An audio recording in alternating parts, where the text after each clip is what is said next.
Senator, great to have you here on the EIB. I think it's your second or third time here, and it's always great. Well, being on the program, I've been listening to it for a while. I don't want to tell you how long, because then you'll feel older than you really are. No, that's for the longer the better. I remember a TV program. Do you remember your TV program? Well, that's way back. 20 years or so. Anyway, I know your time is limited, and I want to get straight to this, the immigration issue. And I really, the first question I have for you is why are we doing this? It seems like Washington has a pattern, and that is when the Democrats want to do something, the media gets behind it, the Democrats get behind it, and it becomes something that has to be done. And therefore, the Democrats set the stage. They start the ball in motion. The Republicans then react to it, say, okay, that's what you want to do. We'll do it, but here's our way of doing it. Why are we doing this now?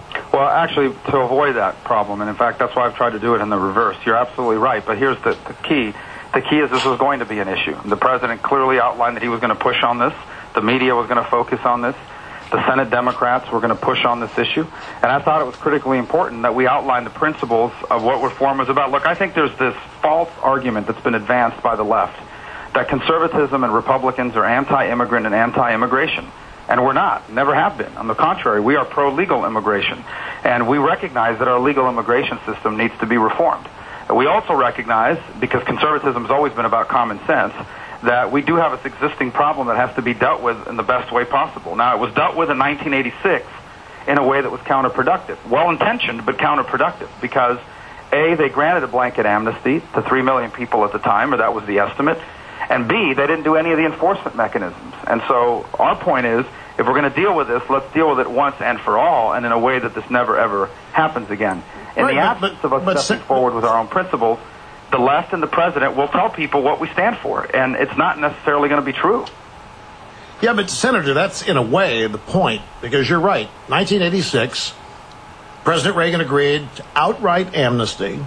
It was called Simpson-Mazzoli. He was reluctant, by the way, but he did it because he was promised border security. The border security never happened, and the same language is being used today as was used in 1986. Well, and I don't, the president's going to be at Las Vegas today. I know for you, border security is the first and last. If that doesn't happen, none of the rest does, right? Well, not just that. That's not alone is not enough. It has to be a combination. We have border security. We need workplace enforcement. We need a visa tracking system. 40% of our illegal immigrants, of our undocumented people that are in this country, they didn't cross the border. They came legally. Their visa expired and they stayed. And we don't track people when they leave. We only track them when they come in. So all three of those things have to happen. And by the way, the language of the bill has not even been drafted yet. These are just principles. And I agree with you. This is going to be a challenge if, in fact, this bill does not have real triggers in there. In essence, if there is not language in this bill that guarantees that nothing else will happen unless these enforcement mechanisms are in place, I won't support it. But the principles clearly call for that. Now, obviously, we have to make sure the law does, too. The fear that many people have is that the Democrats aren't interested in border security, that they want this influx. For example, if 70% of the Hispanic vote went Republican, do you think the Democrats would be for any part of this legislation? Well, let me make an argument to you on that. I would say that people always say to me, well, aren't you worried about the political implications? I am confident. I really am. Maybe people don't share this confidence. I am confident that given a fair chance, I can convince most Americans, including Americans of Hispanic descent, that limited government and free enterprise is better for them and better for their upward mobility than big government is. And because that's the reason why they came here. You look at people that come from all over Latin America, they come to get away from stale, stagnant economies where the rich keep winning and everybody else keeps working for them because big government dominates those economies. Is that still argument? But to the point of, I'm sorry, I just wanted to say, to the point of them not wanting to do the security, look, all I can tell you is that that's a big issue for me, and that's why I'm involved in this process. Now, if ultimately, and I have no reason to believe it won't happen, but if it doesn't, then I'll come back to you and say, look, it didn't happen. We tried. They put that in the principles, but then they drafted a bill that didn't do it, and I couldn't support it. Well, is that the reason that a majority of immigrants come to this country today? I know it used to be. They wanted to be Americans. They wanted to escape oppression. They wanted to become citizens of the greatest country on earth. I've seen a number of scholarly research data, which says that vast majority of arriving immigrants today come here because they believe that government is the source of prosperity. And that's what they support. It's not about conservative principles and so forth, not the way it used to be. Are the Republicans stuck in the past in misjudging why the country is attractive to immigrants today? You know, our argument about limited government is always harder to sell than a government program. It always has been. It's a lot easier to go. I mean, it's easier to sell cotton candy than it is to sell broccoli to somebody, but the broccoli's better for you. And the same thing with a limited government. Yeah, it's a lot easier for a politician to sell people on how a big government program is going to make their life better. But I think ours, once we sell it, is more enduring and more permanent and better for the country. It is a challenge. And by the way, it's not just a challenge for people that are immigrating here. It's a challenge for people that are born here. We have a real fight on our hands to convince the American people that limited government and free enterprise is the right thing for our future. And I think that's a real challenge across the board, given some things that have happened in our society. But look, I don't know. I haven't done a scholarly study on the makeup. I can only tell you about the people I interact with, and I can tell you the folks I interact with, once they get into this country and they start to work and they open up their own business, they start to understand the cost of big government. I see it every day firsthand from people that have been here about 8 to 10 years. All of a sudden they have their own business. They have a bunch of permits that they have to comply with, a bunch of complicated laws. Their taxes just went up a couple weeks ago, even though President Obama's been saying it's only going to go up on the rich. And the light bulb is going off. And that in fact, big government, rich means them, even though they're middle class, and big government means less opportunity for them. So we have work to do. There's no doubt about it. Well, let's get back to the politics of this. The president's in Las Vegas today, and he's promised that he's not going to do border security first. He's not in any way interested in it. And therefore, my question is, the word compromise is thrown around. We have to compromise, seek common ground. Where's the common ground? I don't see it. I don't see where you have, and by you, I mean the Republicans, I don't see where there's any commonality in what the president wants and what you want. Well, Rush, that's an interesting point. The president has an important decision to make here in about an hour when he gives the speech. He can either decide that he wants to be part of a solution, or he can decide he wants to be part of a political issue and try to trigger a bidding war. I'm not going to be part of a bidding war to see who can come up with the most lenient path forward. I think we should be for a reasonable path that's good for Americans, that's fair to the people that come here legally every year, 1 million people who come every year legally. No other country is nearly as generous. And I've got, by the way, we've got 4 Democratic senators who, in writing, have committed to the same principles. Now, if in flushing out and creating a law, which is not written yet, by the way, and it'll be some time before it is, if it doesn't work out, that's one thing. But the president has a choice to make today. But if he goes to Las Vegas, which I'm not sure why he didn't do it here in Washington, but if he's gone to Las Vegas to give a speech and try to trigger a bidding war, then no, it doesn't bode well. There won't be a solution, and we'll just continue to have what we have now, because that issue, I think, is a bright line for most of us that are involved in this effort, that unless there is real enforcement triggers, we are not going to have a bill that moves on to the next, to the opportunity to apply for a green card. Well, he's going to be in Vegas today, and he's going to make it plain he opposes enforcement in any kind, triggers or otherwise.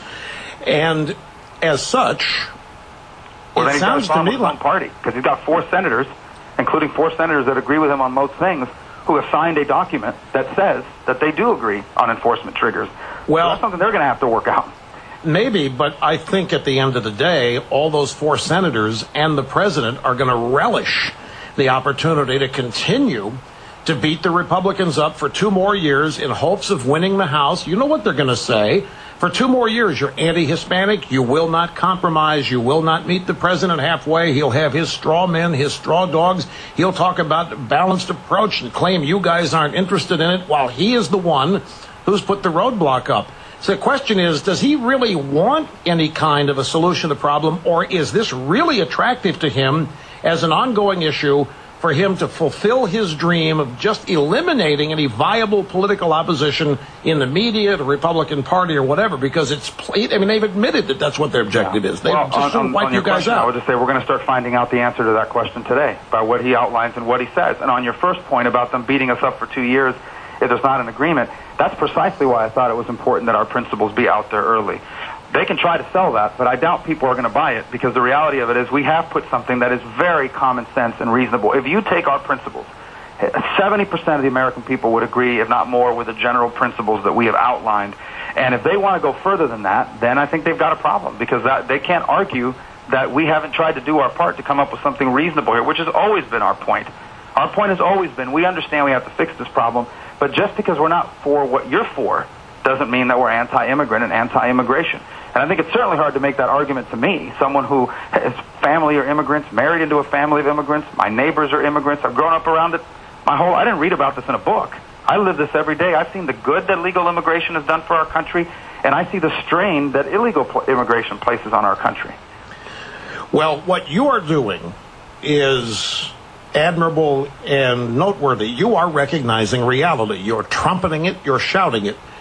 My concern is the president wants to change the reality. My concern is the president wants people to believe something that isn't true and that is that you guys are not being truthful of what you say, that you really don't want an improved life for Hispanics, that you really are still racist. He's not going to give that up. Look how far he's gotten with this so far.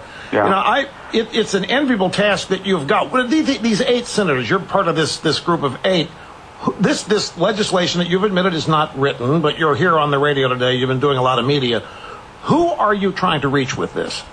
In terms of the bill? Are you talking to Hispanics, illegals? Are you talking to American people? Who are you talking to? Yeah, well, first of all, what I want is I want people to understand what the principles are for and what they're not for. I think it's clearly important that, one of the tasks that you do in your role here on the radio with the many listeners that you have is to inform people about what's really happening. And I want people to clearly understand what the principles are and what they are not.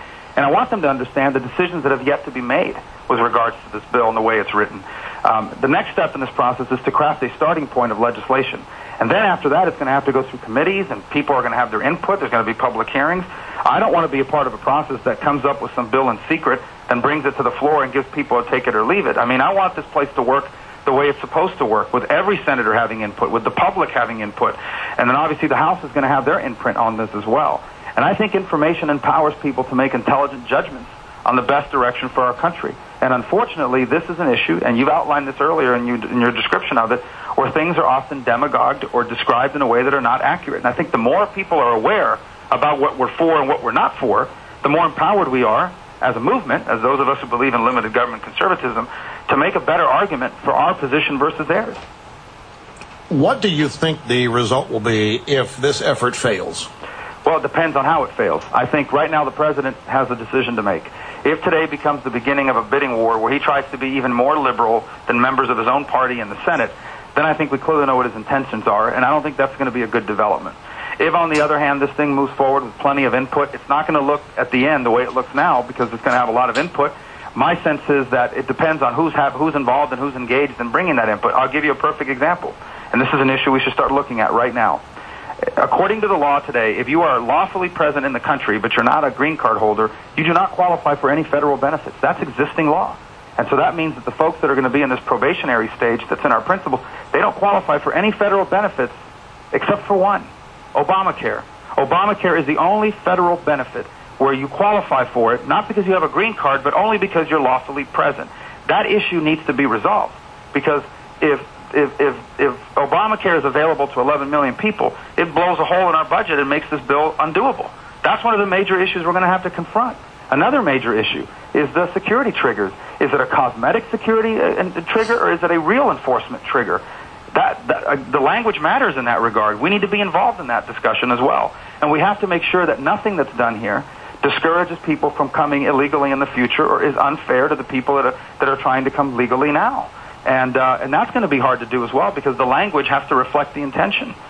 So there's a lot of work to be done here. We are nowhere near the finish line, but I think outlining our principles is important, because it takes away the ability of the other side to mischaracterize what we're for and what we're against. Well, you have a difficult job ahead of you, because you are meeting everybody honestly, forthrightly, halfway. You're seeking compromise. Obama is seeking political victory. Obama doesn't care about enforcing existing laws, so people say, why will he enforce anything that's new? He sued Arizona for simply trying to enforce existing federal law. So you've got a tough job ahead of you. Yeah. Because well, I just remind everybody, Obama's not going to be president forever. As long as these next 4 years may seem, he won't be president forever. We'll have another president one day, and we have to write laws with that in mind as well. And the other point I'd make to you, Rush, is I know this is a tough issue. I do. I know why people are uncomfortable about it. It doesn't feel right to in some instances, to allow people who have come here undocumented to be able to stay. I know that for some people they're uncomfortable with that notion. This is a tough issue to work through. But I would just say this to you. I know that there's no other... If this country goes downhill, there's nowhere else in the world. I mean, there's nothing else. There's no replacement for it. There's no alternative to America. It's either us or no one. And anytime I see anything that's harmful to America, as a policymaker, I try to make it better. And, sometimes you succeed, sometimes you fail. But either we succeed or we're going to be the generation that's held responsible for allowing the most incredible nation in human history to decline. And I certainly want to do everything I can to avoid that from happening. I think this is a significant challenge that we face. I know the president's going to take us in a direction that I would not be comfortable with, and I don't think it's good for America. I'm just trying to do the best I can with what's already a tough situation. So I pray it works out. I can't guarantee that it will, but we're going to do our best. Senator, it wasn't that long ago where your message was what this country was. It wasn't that long ago where your message was a winner, where your message defined this country, and I wish you all the best in reviving it. Country really does hinge on it, I think. So, best to you, and good luck. Thank you for the opportunity, Rush. I do appreciate it. You bet. Senator Marco Rubio, and we take a brief time. I'll be right back after this.